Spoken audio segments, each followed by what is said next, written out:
La saison 5 de Better Call Saul est déjà terminée, c'est donc l'heure du verdict. Doit-on attendre une saison 6? On en parle tout de suite. Salut à tous, c'est Vince alias AmirGame et deuxième vidéo se portant sur la série Better Call Saul, la saison 5. Je vous invite donc à vous reporter sur la première vidéo que j'ai déjà faite sur cette même chaîne. Je vous mets évidemment le lien en annotation. Cette vidéo sera donc une critique globale sur la série, plus un avis sur le premier épisode. Et cette fois-ci, je vais faire un point sur la saison 5 à part entière de la série Better Call Saul, avec Vince Gilligan toujours aux commandes de ce petit bijou. Ouais, je préfère poser les bases tout de suite, c'est un bijou de réalisation et d'écriture qui s'est véritablement confirmé dans cette saison 5. Pour résumer, cette saison 5 raconte l'émancipation de Jimmy McGill en Saul Goodman. Il change de nom plus ou moins pour embrasser son côté obscur. Le côté du vice, de l'arnaque et du mensonge. Un des défauts ou qualité de ce personnage. Mais n'oublions pas que nous parlons d'un préquel à la série Breaking Bad, donc même si la série s'appelle Better Call Saul, elle ne va pas se concentrer uniquement sur ce personnage, mais plutôt sur l'univers étendu de Breaking Bad. Il sera donc logique de retrouver Gus Fring et sa confrontation avec les Salamanca. Et du fait que Hector Salamanca ne sera pas en état, pour des raisons que vous connaissez, ça sera son neveu Lalo qui prendra les commandes, le neveu d'Hector Salamanca. On pourrait donc résumer la série à Gus Fring versus Lalo Salamanca. Mais ce n'est pas tout, on présente plusieurs personnages dont Nacho Varga, encore un personnage développé brillamment, toujours incarné évidemment par le sous-estimé Michael Vando, et pourtant, mon dieu, ce qu'il fait ses preuves dans cette série. Ce personnage sera donc sous l'emprise de Gus Fring, il aura beau essayer de s'échapper, de retrouver une vie normale, Gus Fring sera toujours au-dessus de lui pour le tenir en laisse. Et ce, avec un chantage on ne peut plus salaud, menacer son père de mort. Je crois qu'on ne peut pas trouver pire, hein. Et encore à côté nous avons Kim, encore un personnage excellent, un personnage extrêmement intelligent qui sait taper du poing sur la table quand il le faut. Et cette dernière va donc implicitement comprendre les relations douteuses avec Jimmy, et la saison 5 a l'intelligence de nous montrer humainement sa réaction face à cette situation. Ce personnage va s'avérer beaucoup plus utile qu'on ne le pense. Ce que j'ai adoré dans cette saison 5, c'est la facette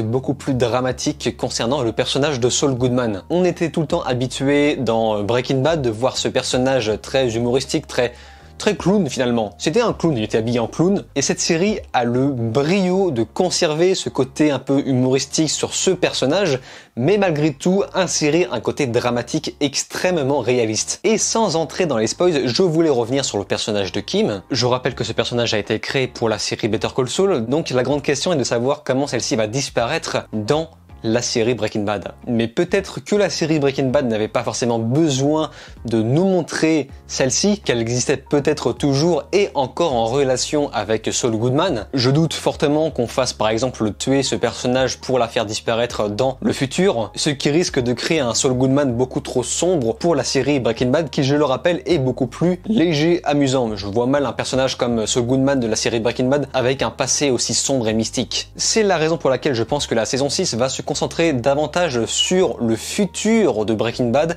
et qu'on reverra le personnage de Kim. En attendant, on reste un peu sur notre fin concernant le final de la saison 5 de Better Call Saul, saison qui s'achève donc sur un cliffhanger. Mais la saison 5 a pu justement enrichir la relation Jimmy-Kim. Ça fait très longtemps que je n'ai pas vu une relation de couple dans un film ou dans une série aussi poussée, aussi réaliste et aussi intéressant. Bon alors attention, je suis pas en train de dire que ça n'existe pas, hein. Bien au contraire. Je dis juste que cette série sait proposer quelque chose de pertinent à ce sujet. Mais à côté nous avons également la relation Mike Varga concernant l'emprise de Gus sur Nacho. Mike va donc pour une très rare fois se prendre d'empathie pour cette personne, tout simplement parce qu'il ne supporte pas le fait qu'on prenne en joue son père totalement innocent. S'il y a un truc que Mike défend, c'est la relation familiale. Il se bat et consacre toute sa vie pour sa famille, quitte à en crever. Raison pour laquelle il ne supporte pas voir un homme en dehors de toute cette situation noire de trafiquant de drogue, etc. Un homme complètement innocent se faire menacer implicitement par un grand supérieur qu'est Gus Fring. Ça crée donc tout un enrouage intéressant. Toute cette qualité d'écriture sera donc embellie par la présence des acteurs, Rhea Seehorn et Bob Odenkirk. Cette série ne fonctionnerait très clairement pas sans ces gens-là. Leur jeu d'acteur est si réussi qu'on pourrait presque croire qu'il existe bel et bien un univers l'univers Breaking Bad dans notre monde. Et évidemment, je n'oublie pas les dialogues réalistes et naturels qui accompagnent tout ça. Ça met en valeur parfaitement bien les relations humaines sans jamais tomber dans la caricature. Ou du moins, évidemment, tout dépend des circonstances et du personnage en question. Et Vince Gilligan nous gâte dans cette saison 5 grâce à la réalisation, enrichi par exemple des gros plans en grand angle. C'est quelque chose qu'on retrouvait beaucoup dans la série Breaking Bad. Et il sait également mettre en valeur les scènes d'action de manière très esthétique. Une fois de plus, beaucoup d'utilisation de plans larges avec quelques jeux de mise en scène. Du Vince Gilligan dans toute sa splendeur. Contrairement par exemple au premier épisode qui lui était beaucoup plus soft, beaucoup plus calme. Et c'est justement l'utilisation du montage qui permettrait de mettre ça en avant. Quelques passages de lenteur et quelques passages dynamiques. Et cette saison 5 nous propose quelques mini-séquences musicales exactement comme nous a habitué la série Breaking Bad. À l'encontre de son prédécesseur qui lui proposait des séquences mini-clips musicaux beaucoup plus dynamique, ce qui rend ces deux séries uniques. Et le réalisateur utilisera majoritairement un éclairage naturel dans quasiment toute la série, ce qui explique les quelques moments vraiment très sombres à l'image. Mais c'est justement ces astuces d'éclairage qui permettent de rajouter un peu plus de réalisme dans la structure de la série. Et comme je le disais dans ma vidéo consacrée à l'épisode 1, Better Call Saul nous proposera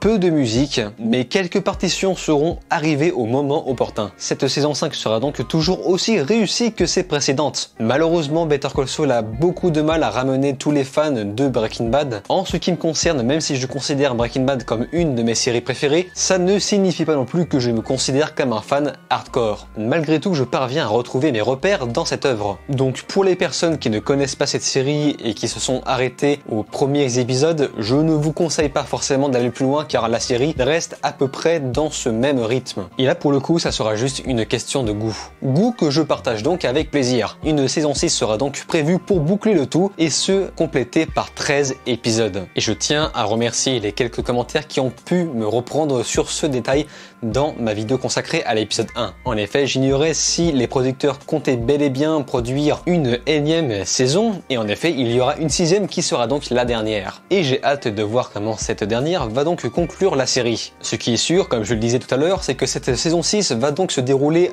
avant, pendant et après les événements de Breaking Bad. Nous aurons donc la conclusion des flash forward que nous pouvons apercevoir lors de chaque introduction de chaque saison. Flash forward qui se déroule forcément après toute la série Breaking Bad. Et pourquoi pas après le film El Camino, vu que Jimmy McGill est beaucoup plus chauve qu'avant. C'est donc ici qu'on se laisse. Regardez Breaking Bad, regardez Better Call Saul, regardez El Camino. Donnez-moi votre avis sur cette série dans les commentaires. Je réponds à tous les commentaires, donc n'hésitez pas à me corriger si je me trompe quelque part, comme d'habitude. En attendant, je vous invite tout simplement à vous abonner à ma chaîne YouTube, cliquez sur la cloche, likez, partagez et de regarder mes autres vidéos. Je vous dis alors ciao et à la prochaine.